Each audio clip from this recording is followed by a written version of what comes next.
Hi, my name is Jeremy and I'm a student of Coach Castle's. I'm going to be talking about some of the exercises we went over the other day, along just with some information review from his book over biomechanics. The other day we went over our shoulders, which consists of our front, rear, and our lateral deltoids, sorry about that, along with a little bit about shrugs. We learned a lot that day.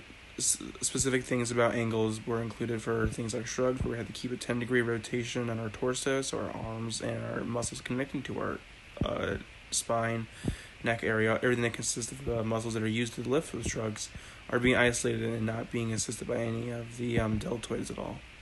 We also learned some things about keeping our body diagonal when we're doing our front and rear deltoids, because those muscles lie diagonally on our body, and therefore we had to be diagonal to compensate for that.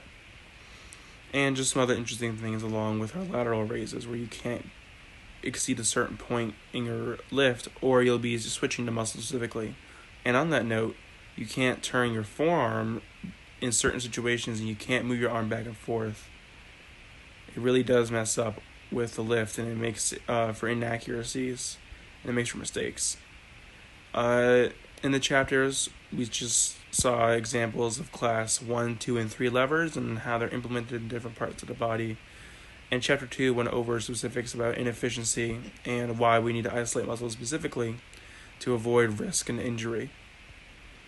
And that's my quick little review over all the exercises that we went over the other day and some parts of the chapter. I hope you guys found this helpful.